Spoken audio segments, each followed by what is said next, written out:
So let's take a look at the June 2024 market update for Northeast Florida. So here we are on the NEFAR site, Northeast Florida Area Realtors, June of 2024. So the median sales price is $405,000. If you take a look at, you go back 13 months, it was $390,000. And then so it's $405,000. So largely over the last 24 months, because interest rates have gone up, the prices have been flat. So they've been relatively flat for a period of around 18 to 24 months. And the number of closed sales you're going to see is 12 months ago was around 2,000 homes closed. And this year, is around 1,900.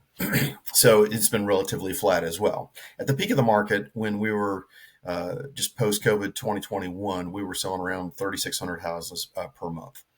So I'm going to come all the way down here. So inventory, you see this big number here, is up 89%. So back in June of 2023, it was roughly 4,000 houses on the market. That has increased to 7,764. It's actually a little bit larger than that. We've just peaked past 10,000 homes. Well, to put that in perspective, when you take a look at the at the inventory, what's happened over time. This is the Federal Reserve Bank housing inventory for active listing count in the Jacksonville metro area. That encompasses 6 different counties.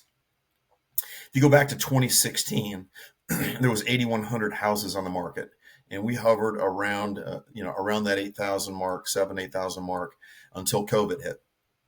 Once COVID hit, that's this gray mark here. Then we saw there was a little bit of an uptick because nobody couldn't go look at houses for that short period of 3 or 4 months.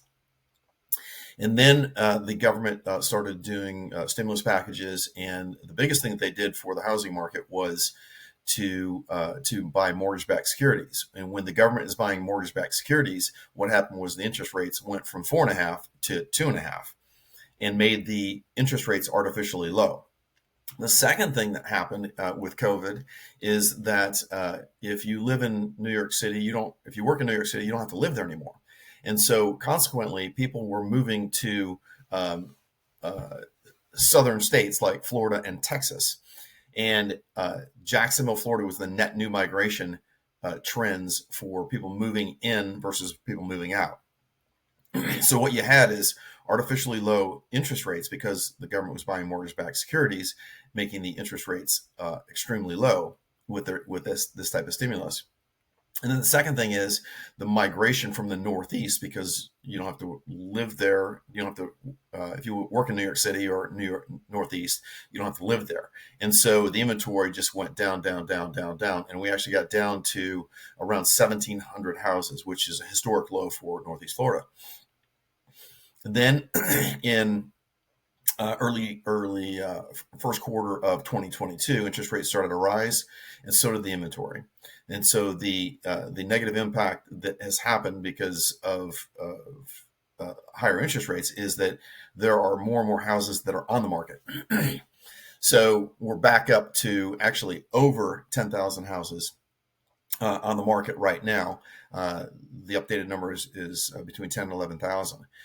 So if you go back to the market statistics, you see that this inventory, 7,700 houses that was on the that are on the market currently, half of them came on the market in the last 30 days. So a significant number of over 50% of the houses that are on the market actually came on in the last 30 days.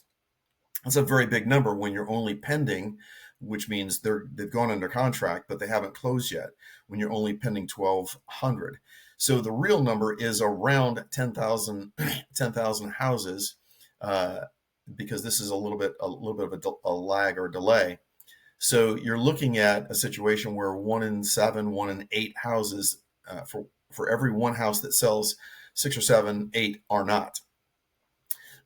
So it's creating a lot of inventory, and it's becoming very, very competitive. So that's going to have an impact on the pricing.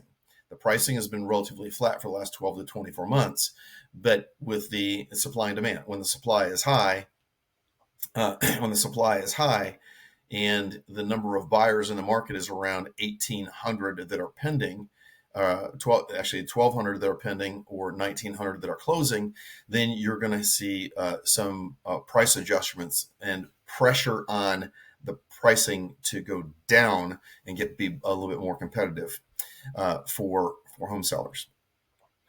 So, what's happening with interest rates? Well, if you look at this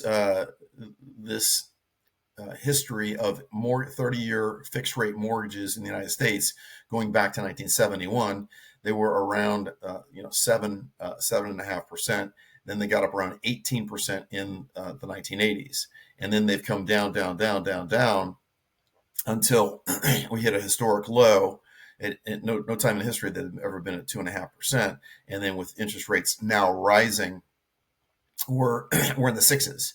So depending on the loan type, FHA and VA home loans are going to be a little bit less mortgage percentage than a conventional product. But if you just take a look at, if we shrink this a little bit and take a look at it since around the COVID timeframe, the rates have gone from 2.65 to they're hovering around that 6.7% range for a conventional mortgage. Again, FHA and VAs are going to be a little bit lower.